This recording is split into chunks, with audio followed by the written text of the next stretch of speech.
I'd like to welcome everyone to the third and final speech of the morning. We still have 3 speeches after lunch, but the first one, this is the final one for the morning session. We're bringing back to the microphone Chris Ferrara, who yesterday he talked about Fatima's false friends, and today he's going to focus on the third secret, and the title being Proof that the Third Secret Has Not Been Released. Please welcome Chris Ferrara.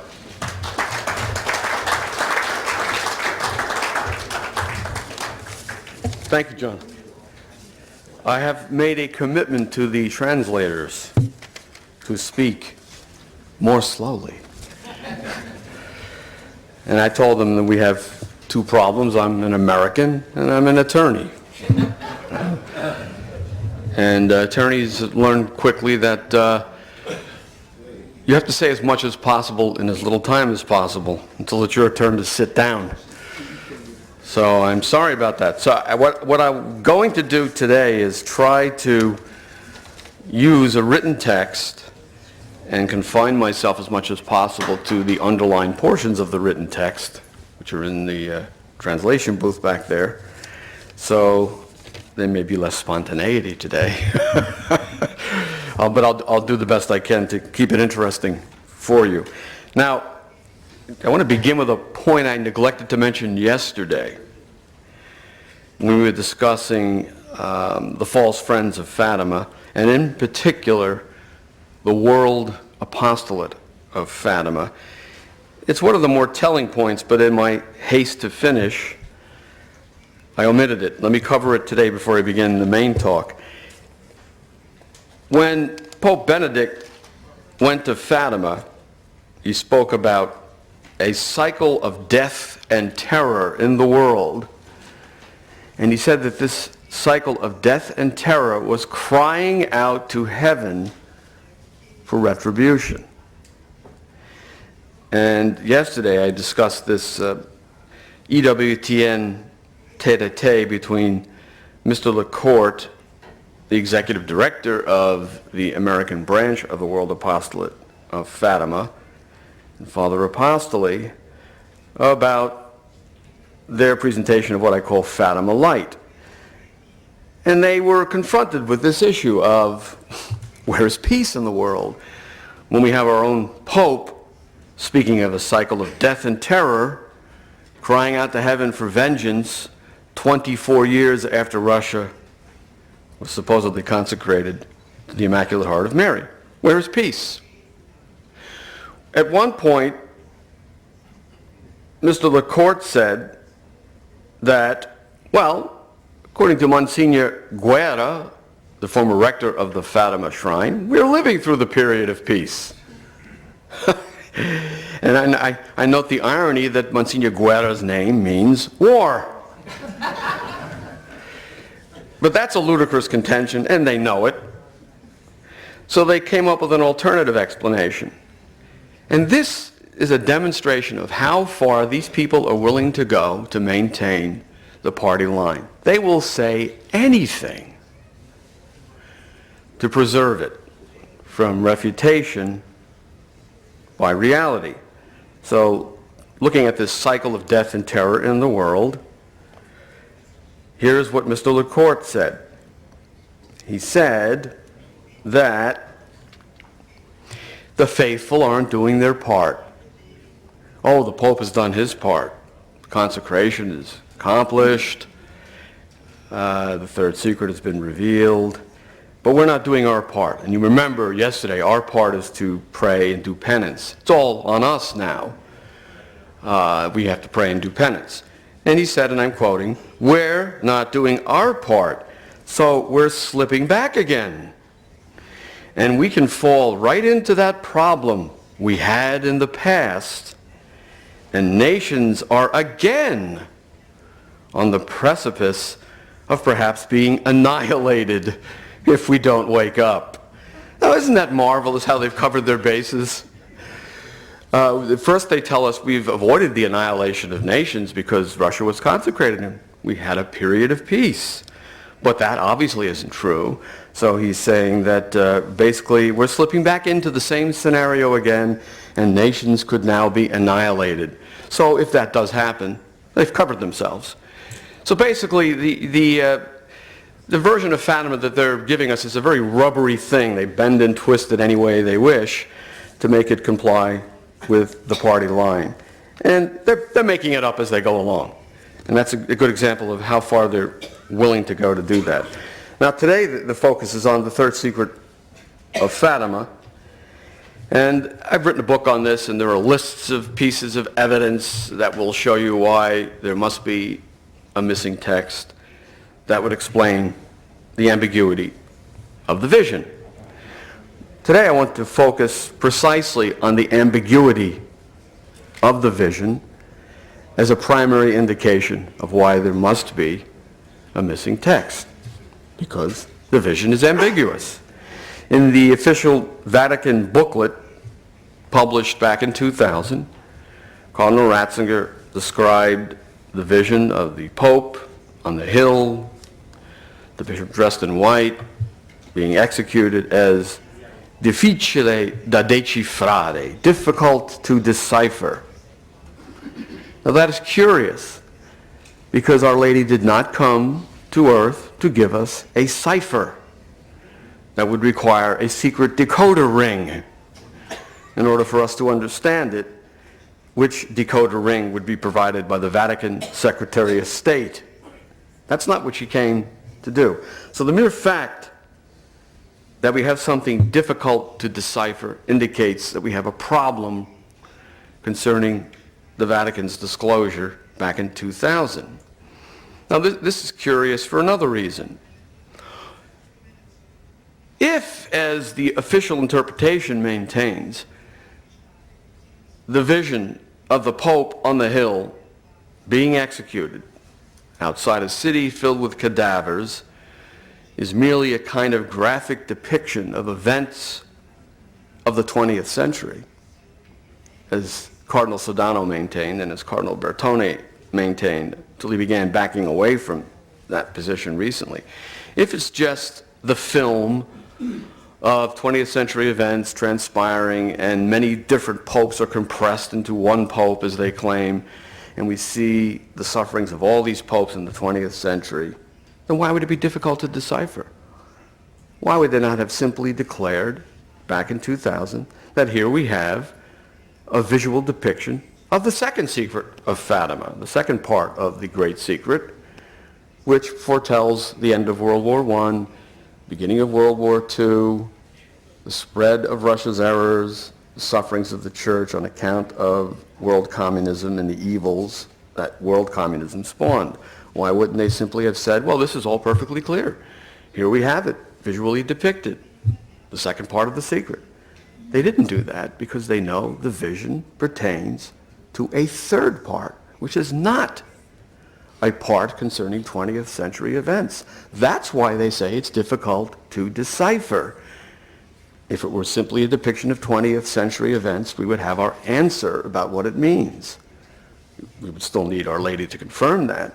But no, they say specifically that this, in fact, this vision pertains to the third secret of Fatima.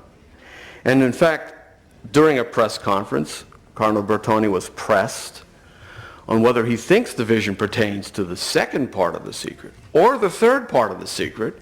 He had to admit that he believes it pertains to the third part, and therefore something other than 20th century events. Therefore, there's only one conclusion. The vision depicts events that occur after the 20th century. Otherwise, their position is nonsensical.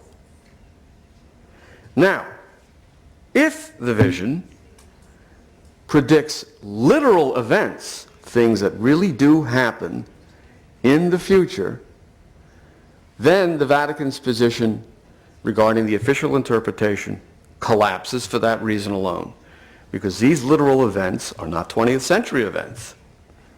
And as the Pope has revealed during his pilgrimage to Fatima, indeed, the vision depicts future realities of the Church, which are revealing themselves little by little, in other words, not yet completely, in the Church today in a really terrifying way. today, now, and for the future, not in the 20th century. That's all the proof we need to demolish the official interpretation.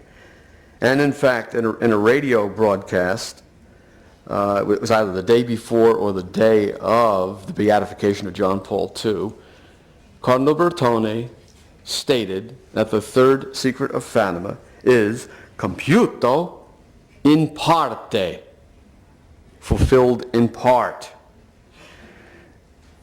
A major retreat from the official interpretation. And he also said that, nevertheless, we must not be catastrophists, suggesting that there are perhaps catastrophic elements that we should not be afraid of. Otherwise, why warn us not to be catastrophists? So we have a major retreat from him. So let's focus on this whole problem of the fundamental ambiguity of the vision once we accept, as we must, that it does not depict events of the 20th century. And here I would focus, as a kind of a case study, on an article written by a certain Antonio Borelli entitled "Some Friendly Reflections for the Clarification of a Debate," meaning the debate over the third secret. Now, like so many of the propaganda pieces for the official line, we have a kind of a Stalinist title here. Some friendly reflections for the clarification of a debate. And you can be sure when it comes from the party of the innovators or the party defending the official interpretation, that title will mean exactly the opposite of what it states. They're unfriendly reflections for the obfuscation of the debate. Now, here's what Borelli does. And it's typical of the party line, but it's coming this time from someone who holds himself out as a traditionalist. And in many respects, I suppose, he is a traditionalist, which is an interesting phenomenon because we now have people advancing the party line, even within the so-called traditionalist camp, who, for whatever reason, have persuaded themselves that they are serving the cause of the church and the cause of Fatima by attempting to justify the party line. I don't really know if Borelli is a tried and true traditionalist, but that's where he's coming from in terms of his presentation. I am the friendly traditionalist, and I'm going to bring clarification to this debate. But he reveals his motive right away when he says that Antonio Socci, and for the translators, I'm on page 3 of my text.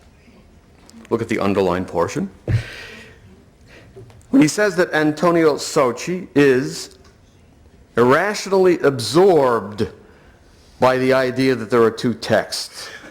He goes on to say that Socci imagines things, that he is guilty of wishful thinking, and that his book, Il Quarto Segreto di Fatima, the fourth secret of Fatima, has drawn the faithful into, quote, a futile hope of new disclosures, causing what he describes as a lamentable loss for the cause of Fatima.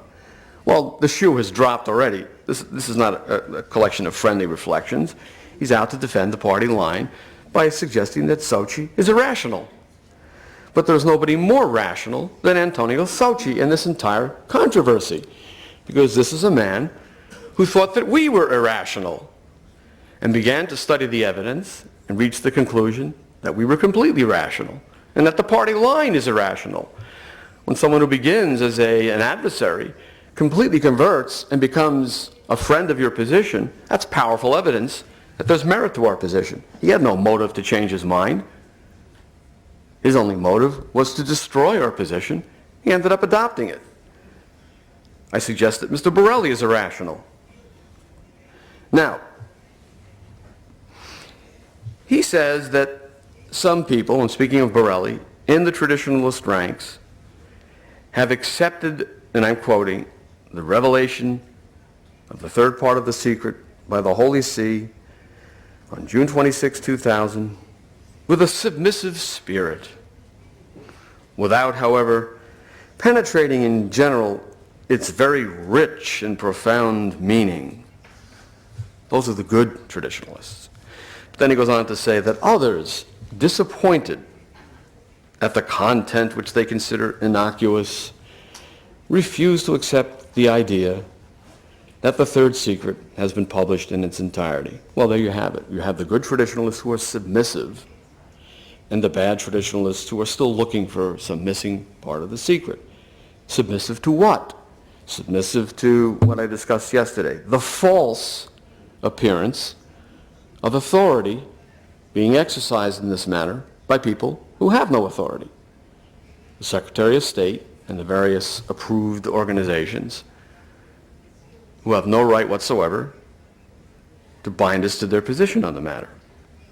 And here's this so-called friendly traditionalist suggesting that we should have a spirit of submission to a non-authority with no authority to bind us. Is it too much to say we're dealing with a double agent? I don't know. But objectively, that's what's going on here. Now, he wants the good submissive Catholics to accept Cardinal Bertone's and the Vatican Secretary of State in general, to accept their party line. But Borelli states, with a kind of magisterial flourish, that he is going to heal this division between the good traditionalists and the bad traditionalists by making what he calls, and I quote, and we're on page 4 for the translators, an effort to clarify, to the degree that the available documentation permits, the obscure points, so that all may have at their disposition the necessary elements to clear away their doubts, end quote. Now, here we have this ridiculous situation. This fellow Borelli, who has no authority on the matter either, is going to assist us and clarify all of our doubts from the available documentation. You see, Our Lady didn't do that for us, but Mr. Borelli will. And we really need Mr. Borelli's assistance. He's coming to the fore to solve the problem for us.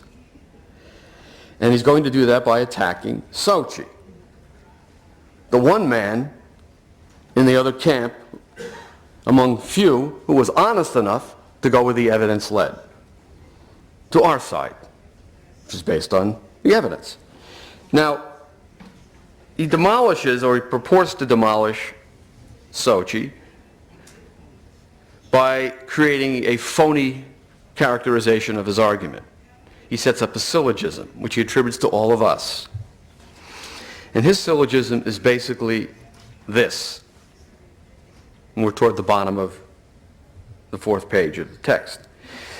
According to him, we make the following argument. Certain facts or declarations by personalities regarding Fatima indicate that the third secret must contain terrifying elements for mankind and for the church. Minor premise 1. Minor premise 2. Now, the text revealed by the Vatican does not contain these terrifying elements. Therefore, the conclusion, the third secret must have a complement not yet divulged, which contains these terrifying elements. Now, Borelli says, I have refuted this argument because the vision contains terrifying elements. Therefore, it is the part traditionalists claim is missing. And Sochi's entire argument ends up in a nihil concluditor, his ponderous Latin phrase, because Sochi is looking for something we already have. Well, that's very neat, but that isn't our argument. Our argument, more accurately stated, is as follows. This is our true position, the position that Sochi has arrived at.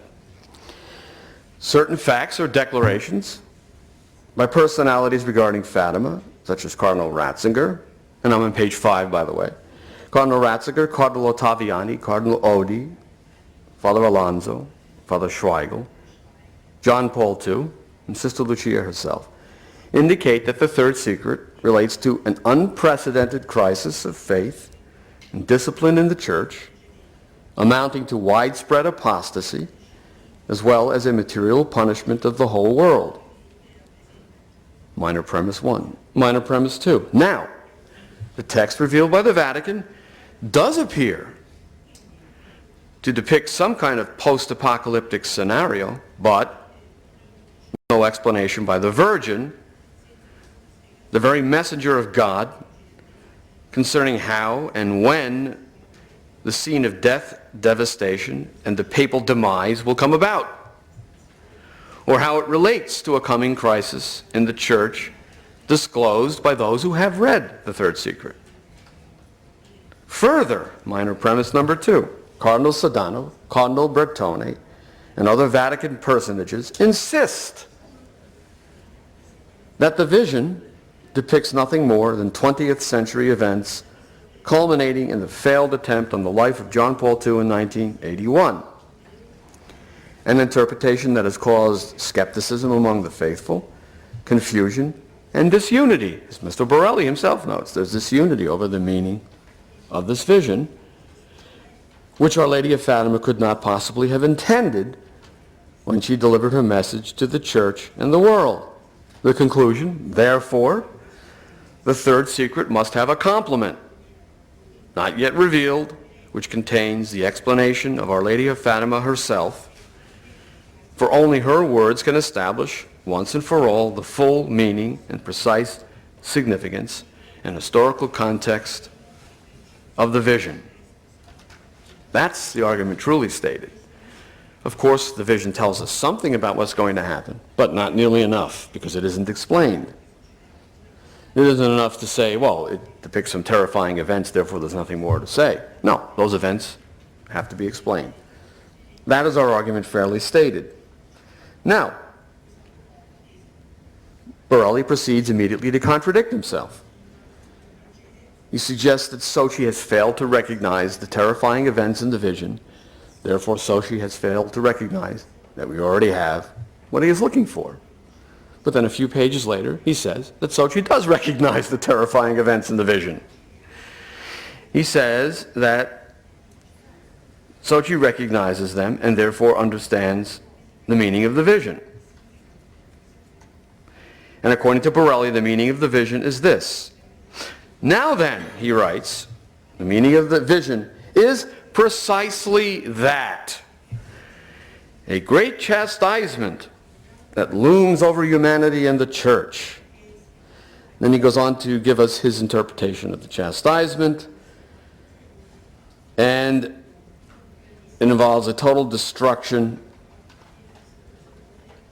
not a total destruction rather, but a partial destruction of the world, and a great return of humanity to the Church, which he says will parallel the grand retour, the great return of souls to the Church in France as part of a great Catholic movement that occurred after World War II. So there'll be another grand retour, like the one in France after World War II, only it will involve the whole world. None of that is in the vision. He made it up. And he also contradicted himself. Because on the one hand, he's saying we should accept the Vatican's interpretation, but on the other hand, he's offering his own interpretation, which contradicts the Vatican's interpretation.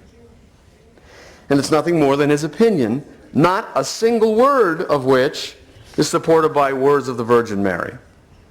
Because the Virgin, and I'm on page 6, says nothing at all about the meaning of the vision in the vision itself.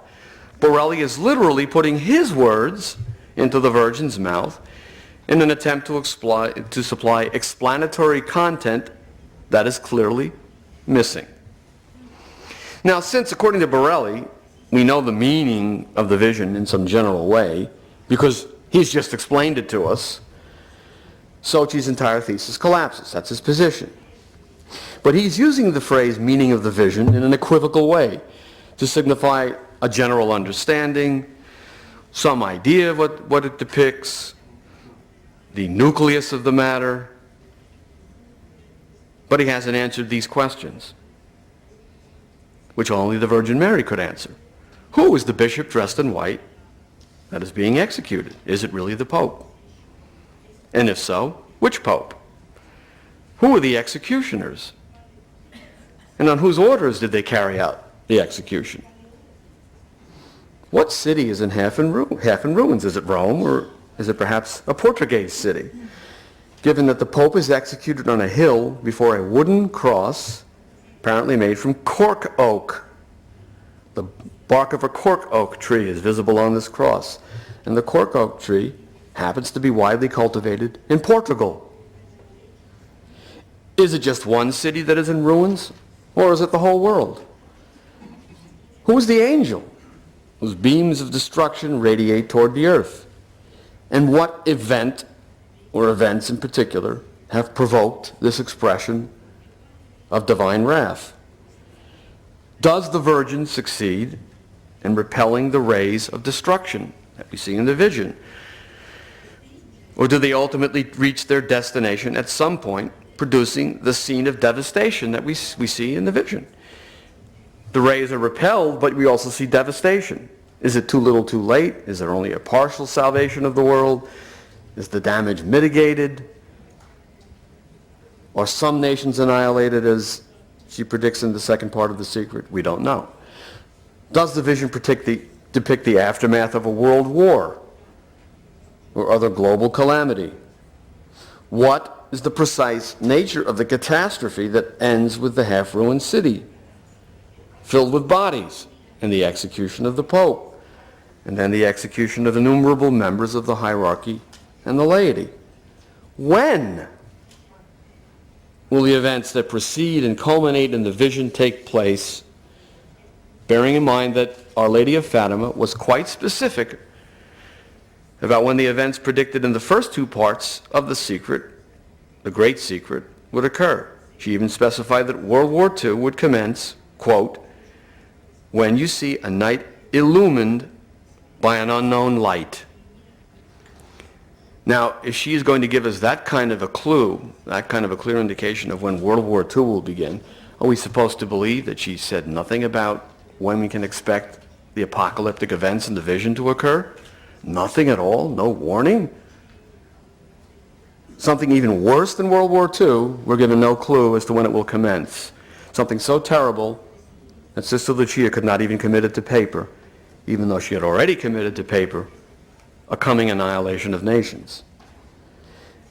And lastly, how does the apparently post-apocalyptic scene in the vision relate to the crisis of faith and discipline in the church, mentioned by so many persons who have read the Third Secret in its entirety? The vision shows a crisis endured by the church, but it doesn't tell us what brought it about. It shows the end result of a process, shows the Pope being executed, and a slaughter of members of the hierarchy and of the laity outside a devastated city. Again, if these are literal events, and we know they can't be events of the 20th century, we have an enormous problem, don't we, with the official interpretation. We are being left in the dark about events which could well claim the lives of everyone in this room and many of the people in the population of the world. So these questions raise other questions which could go on forever, but the point is made. We have only some idea of what the vision means, but we don't lack the one thing that would do what Borelli purports to do: resolve our doubts and create unity among us.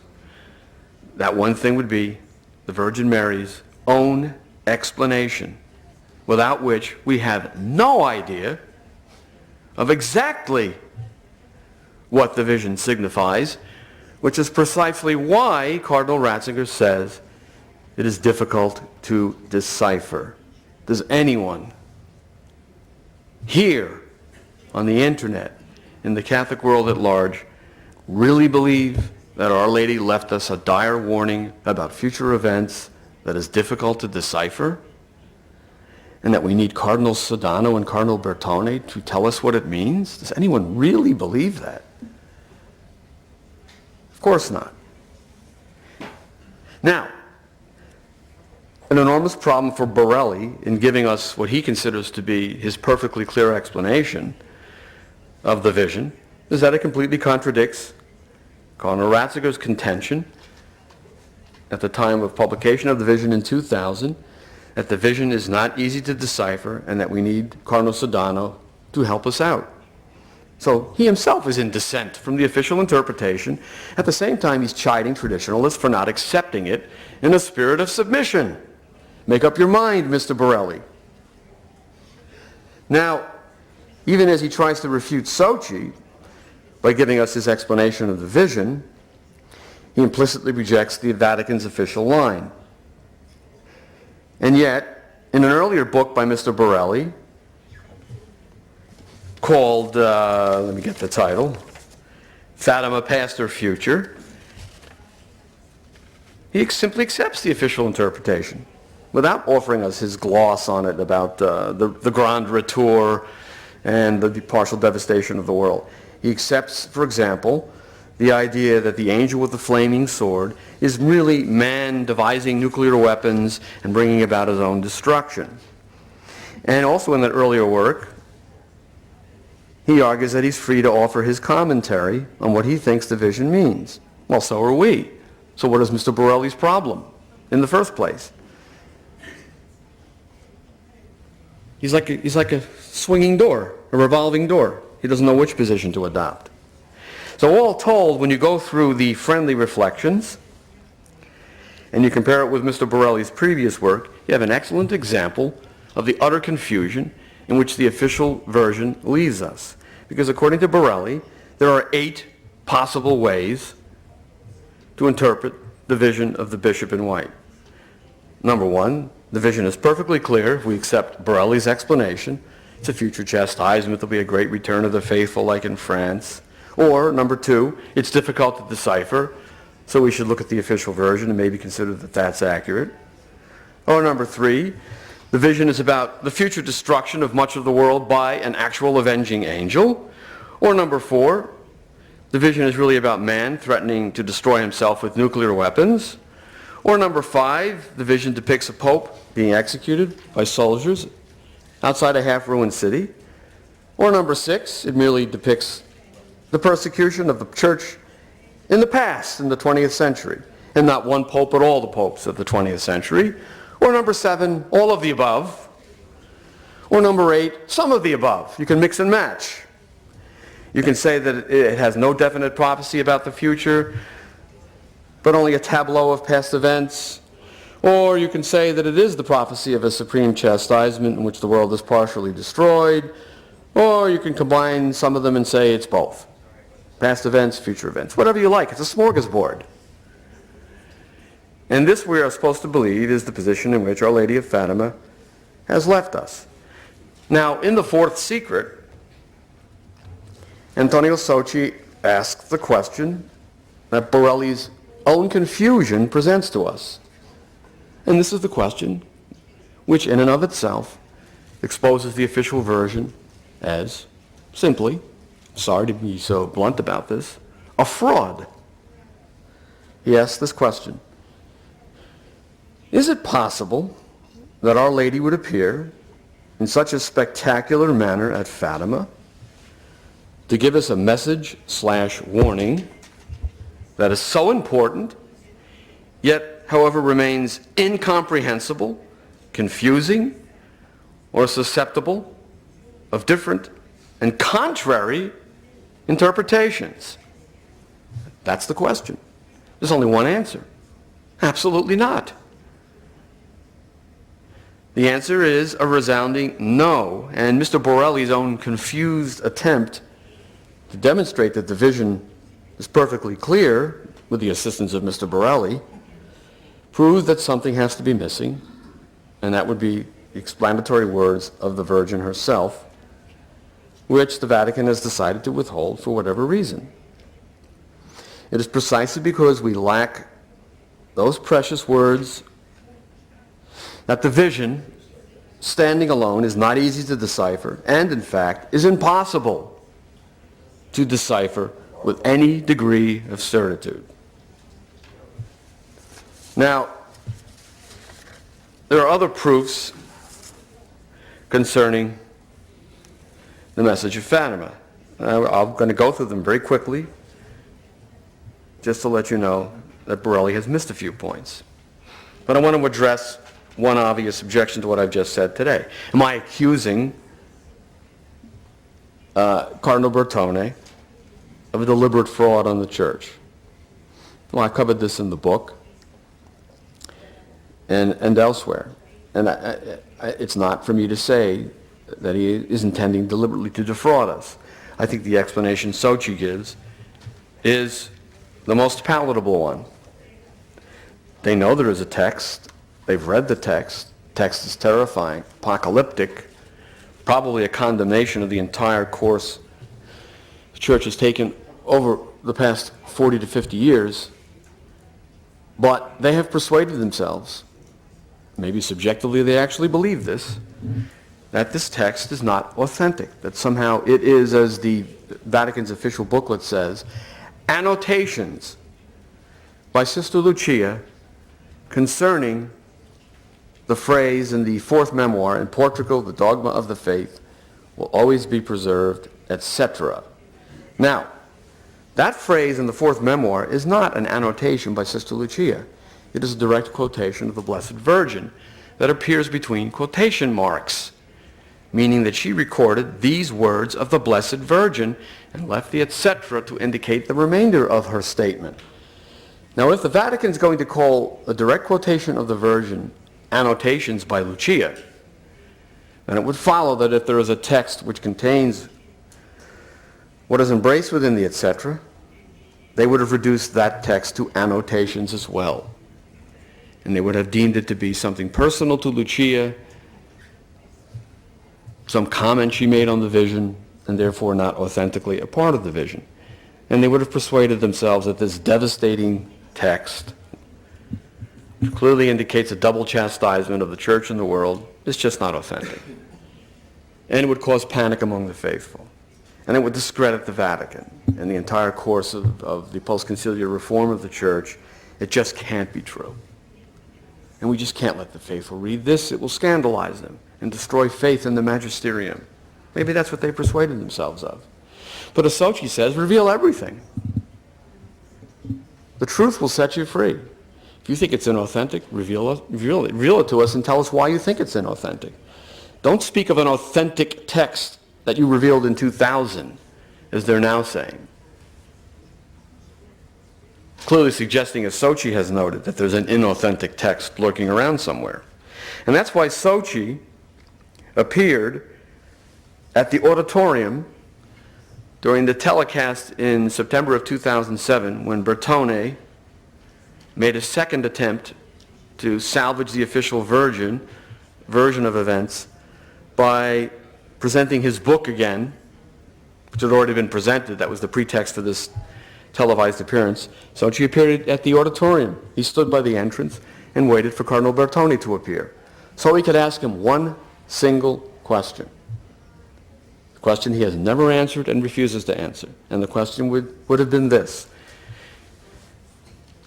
This is what Sochi said he was going to ask. Your Eminence, this is on page 35 of that text.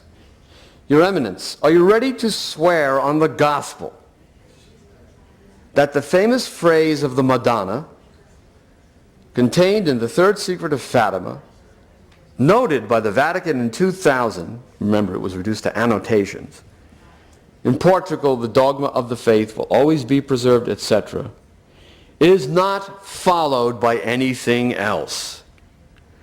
He was standing outside that auditorium waiting to ask that question, and as he recounts, Cardinal Bertone slipped in through the emergency exit to avoid Sochi, and Sochi was bodily carried from the auditorium. This respected journalist, this brilliant author, this television celebrity, this mainstream figure, a member of the Vatican Press Corps, respected by all the journalists present, was picked up and bodily removed by security guards. And that's a visual representation of what is being done to the missing text, to the whole truth about Fatima. It's being carried out of the auditorium and hidden from us by security guards called the Secretary of State, Bertone and Sodano. Now, I want to conclude briefly with a run-through of just a few of the key points, because Borelli says that Sochi's thesis, which he reduces to a thesis when it's at this point a patent fact, is not supported by the known facts. Borelli simply ignores the known facts. I'll conclude by going through them, because some people who may be watching this don't know what I'm talking about when I talk about all the evidence that supports the existence of a text. And there are 33 quick little points that I can probably summarize in less than 10 minutes. And that will be the conclusion of this talk. Here's all the evidence Mr. Borelli ignores. And it is ignored by the other perpetrators of the party line on Fatima, which, I have to say yet again, the Pope himself has totally discredited during his pilgrimage to Fatima. Number one, Chia said the text is in the form of a letter. We don't have any letter. Number two, those who have read it, and there's a list at the bottom of page 35 for the translators.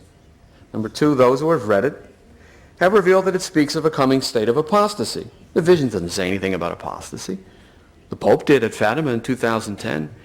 He talked about attacks on the church by sinners from within. That's not in the vision. Where is it? Number three, Our Lady clearly had more to say following the etc. Cardinal Sodano and Cardinal Bertone refused to tell us what follows the etc. Something clearly does. Number four, Our Lady explains absolutely everything in the first two parts of the Great Secret of Fatima. But we are asked to believe that she fell silent when it came to depicting something approaching the end of the world. She had nothing to say about it. We'll figure it out somehow, thanks to the Vatican Secretary of State and Mr. Borelli. Yes, the fate of the world is in their hands.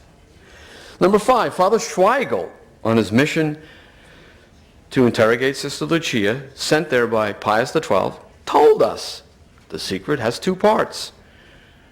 One concerns the Pope, and the other, logically, he said, although I must say nothing, would have to be the continuation of the words in Portugal.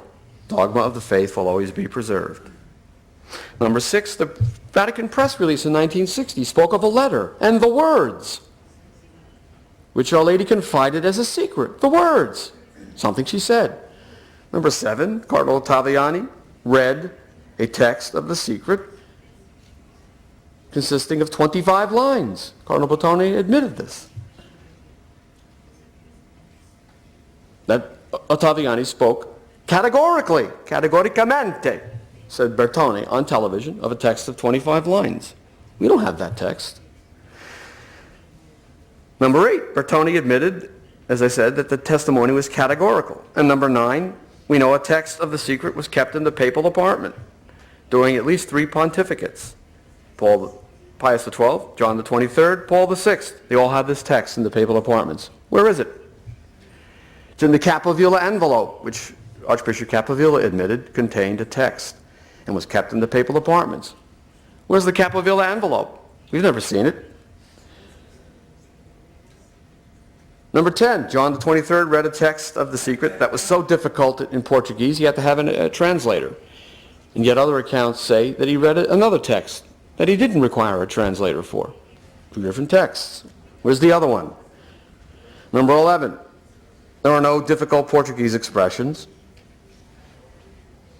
in the text that John the 23rd read without a translator. Number 12, there are two different Italian translations of the secret. One prepared for John the 23rd, and the other prepared for Paul the 6th in 1967. Why? They already had one. We haven't seen either translation. Number 13, three different popes, according to the records of the Vatican itself, have read a text of the secret on two different dates. Three popes read texts on two different dates. We're expected to believe they all read the same text twice for some reason. Doesn't add up. 14, John Paul II revealed through his spokesman, Joaquin Navarro Valls, that he read a text of the secret in 1978, not 1981, within days of becoming Pope. Never been denied that he read a text in 1978. But the Vatican says he first called for the text in 1981. When asked to explain this discrepancy, Bertone said, well, I don't think it amounts to much.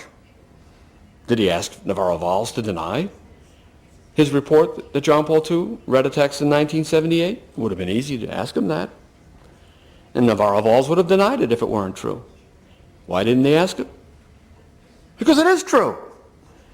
And since we know that John Paul II read a text in 78, whereas the official account claims nothing was read until 81, they're hiding something. It's no other reasonable conclusion. If you were a jury, what else would you think?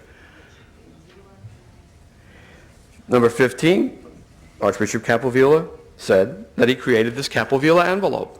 He wrote names on it, the names of people who read what was inside. He wrote his own name on it.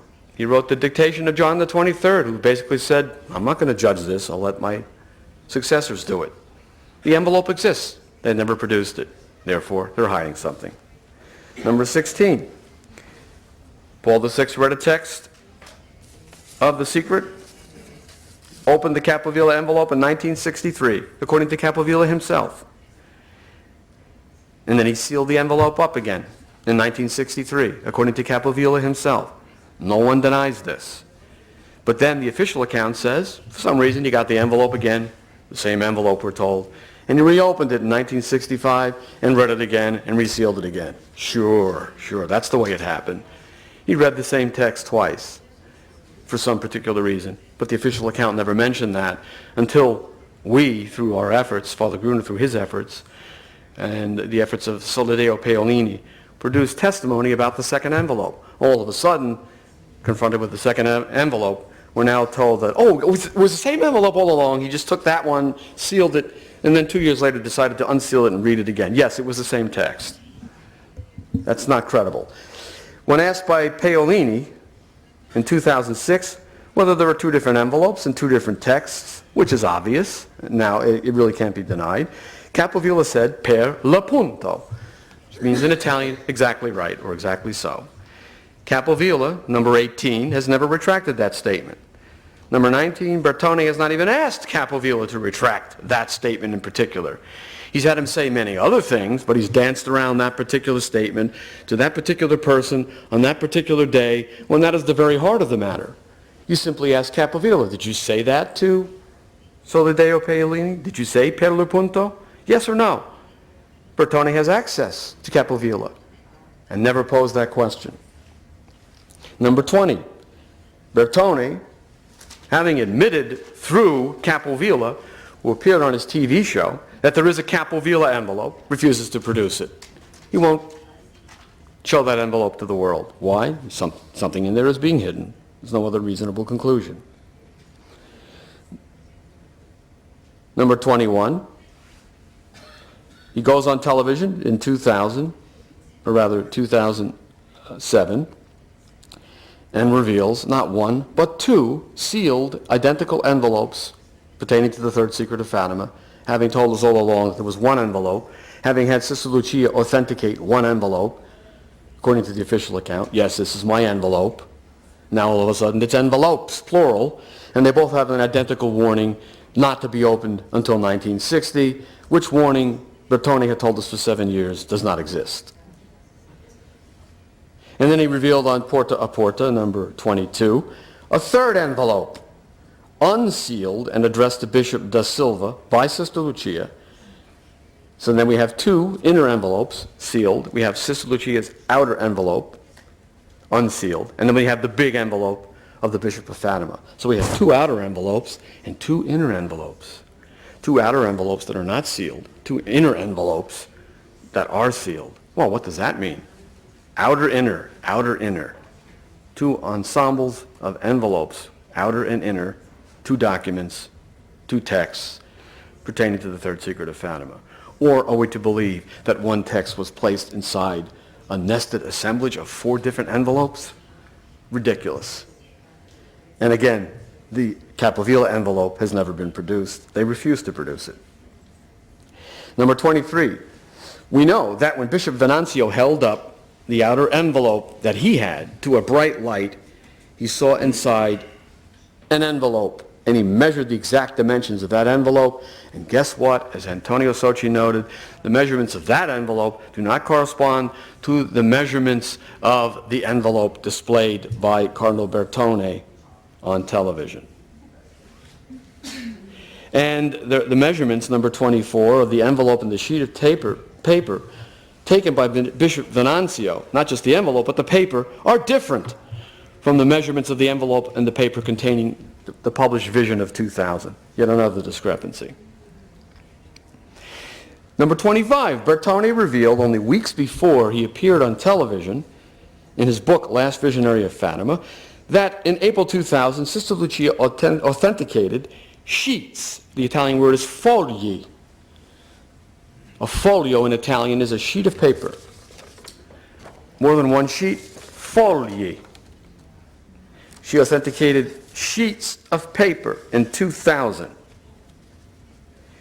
When we brought that to the attention of the world in various publications, Bertone came out with a new version of his book, and as Mr. De Carli revealed here when he spoke at our conference, oh, that's been changed. Now Sister Lucia authenticated paper. She no longer says, these are my sheets. She says, this is my paper. They changed her words. Problem solved. But in the introduction to that same new edition of Cardinal Bertone's book, the Pope says that he prayed and read attentively, I fogli, the sheets, pertaining to the third secret of Fatima. They couldn't change the Pope's words, you see, in the introduction to that book. And in Last Visionary, number 26, Bertone revealed that there was also an outer envelope of Lucia's bearing the note, third part of the secret. This is what he said in his own book. There was a note on the outside of an envelope by Sister Lucia that says, third part of the secret. By Lucia. Where's that envelope? You've never seen it. Did they throw it away? Is it lost? I mean, the discrepancies mount and mount and mount. If I were prosecuting this as a murder case, the circumstantial evidence would be so overwhelming, I think the defendant would plead guilty. Number 27, I've noted this already, as the evidence mounts concerning the cover-up, all of a sudden Bertone begins talking about an authentic envelope and an authentic text. And he said this, the only folio that exists in the Holy Office archives, knowing full well that there's a text in the papal department. And then Bishop Seraphim of Fatima, this is number 28, who appears on the television show that Bertone staged in 2007, says, the third secret of Fatima has been revealed in an authentic and integral way. That's a very strange way of putting it. Did you reveal that communication to your business partner, Mr. Witness? Oh yes, I revealed it in an authentic and integral way. Not yes, not no, but hedging. Because the Bishop of Fatima is certainly not going to say yes simply if he knows there's another text lurking around. And number 29, in an audio tape prepared by Sole Deo Paolini, Archbishop Capovilla said, in response to the question if there's anything else pertaining to the secret, that yes, there is an attachment to the text of the vision which has never been produced. And that report appeared in the Italian press the next day concerning the audio tape. And the newspaper account said this will keep the polemic, as the newspaper account stated, alive. Certainly will. And the existence of this audio tape has never been denied by Capovilla or by the Vatican. That was reason number 30. Number 31, Cardinal Bertone has failed and refused to ask Sister Lucia while she was alive, or Archbishop Capovilla, a single question that would penetrate to the heart of these matters, whether he knows anything about the famous etc. Number 32, to this day the Vatican has issued no official denial of any of the allegations in Sochi's book, any of the allegations in my book, any of the allegations by anybody that have been published anywhere concerning this cover-up. And lastly, number 33, Pope Benedict XVI sent Sochi a note, as he says, quote, concerning my book, thanking me for the sentiments which have suggested it. Now, why would the Pope send such a note to Sochi, who had just written the book, accusing the Vatican Secretary of State of a veritable conspiracy to conceal from the Church and the world the rest of the third secret of Fatima. So I conclude by saying that Borelli's declaration that the existence of two different but related texts of the secret has no support in the known facts, none, mind you, is simply a joke. Borelli has no mastery of the facts involved in this controversy. Many people are unaware of the facts, and so they readily accept the official version of the third secret with that spirit of submission that Borelli would counsel upon us, which would be a false submission, a submission to people who have no authority and who clearly have an agenda which is not the agenda of Our Lady of Fatima, and which is redounding to the peril of the Church and the world.